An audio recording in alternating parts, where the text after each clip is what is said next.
আসসালামু আলাইকুম viewers, welcome back to গ্রামীণ কিচেন উইথ আখি। আজকে আমি আপনাদের সাথে কিভাবে পারফেক্টভাবে বুট ভুনা করতে হয় সেই রেসিপিটাই শেয়ার করব। আশা করছি আজকের রেসিপিটি আপনাদের কাছে ভালো লাগবে। রেসিপিটি রান্না করার জন্য এখানে আমি 400 গ্রাম পরিমাণ ছোলা বুট পানিতে ভিজিয়ে রেখেছিলাম। এবার বুটগুলো সেদ্ধ করে নেব। পর্যাপ্ত পরিমাণে পানি দিয়ে বুট আর আলু ভালোভাবে সেদ্ধ করে নেব। বুট আলু সেদ্ধ হয়ে গিয়েছে, আলুটা আমি হালকা ম্যাশ করে নিয়েছি। এবার রান্নায় চলে যাব। রান্নার জন্য চুলায় একটি হাঁড়ি বসিয়ে দিয়েছি আর এতে রান্নার পর্যাপ্ত পরিমাণে সয়াবিন তেল দিয়ে দিলাম। তেল গরম হয়ে আসলে 3টা এলাচ ও 3 টুকরো দারুচিনি দিয়ে দিলাম। ফোড়ন আসা পর্যন্ত এলাচ ও দারুচিনিটা ভেজে নেব। এবার এতে হাফ কাপ পরিমাণ পেঁয়াজ কুচি দিয়ে দিলাম। নেড়ে পেঁয়াজ হালকা ভেজে নেব।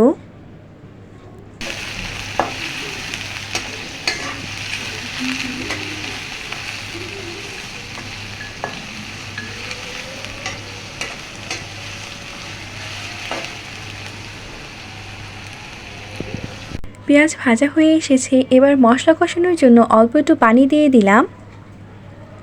এতে 1 চা চামচ পরিমাণ আদা রসুন বাটা দিয়ে দিলাম। হাফ চা চামচ পরিমাণ হলুদের গুঁড়া দিয়ে দিলাম। হাফ চা চামচ পরিমাণ মরিচের গুঁড়া দিয়ে দিলাম। হাফ চা চামচ পরিমাণ ধনিয়া গুঁড়া দিয়ে দিলাম। হাফ চা চামচ পরিমাণ জিরা গুঁড়া দিয়ে দিলাম। স্বাদ মতো লবণ দিয়ে দিলাম। এবার মশলাটা ভালোভাবে মিশিয়ে নেব।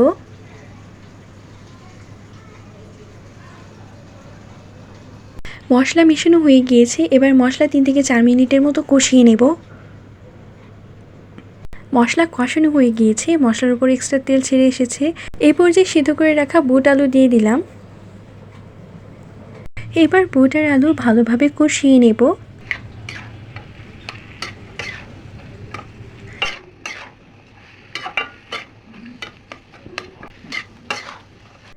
একটু সময় নিয়ে বুটটা কষিয়ে নেব।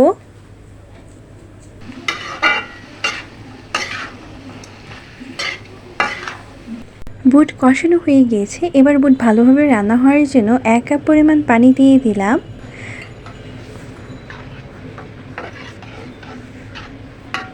পানি দেওয়া হয়ে গেলে চুলার আঁচ হাই হিটে রেখে বুটটা রান্না করে নেব।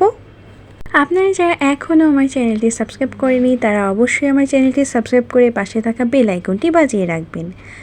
বুট বলক উঠে গিয়েছে। এবার চুলার আঁচ মিডিয়ামে রেখে বুটটা পানি শুকিয়ে আসা পর্যন্ত রান্না করে নেব। ঝোল শুকিয়ে এসেছে আর বুটটা মাখো মাখো হয়ে এসেছে। এ পর্যায়ে কিছু কাঁচামরিচ কুচি দিয়ে দিলাম। আপনারা যে যেমন ঝাল পছন্দ করেন সেই অনুযায়ী মরিচটা দিয়ে নেবেন। কাঁচামরিচ দেওয়া হয়ে গেলে বুট নেড়ে ভাজা ভাজা করে নেব। ইফতারিতে আজকের এই বুট ভুনা রেসিপিটি একবার বানিয়ে দেখুন, ছোট থেকে বড় সকলেই অনেক বেশি পছন্দ করবে। বুট ভাজা ভাজা হয়ে এসেছে। এ পর্যায়ে কিছু ধনিয়া পাতা কুচি দিয়ে দিলাম। ধনিয়া পাতা কুচি দেওয়া হয়ে গেলে আরও 2 মিনিটের মতো রান্না করে বুটটা নামিয়ে নেব।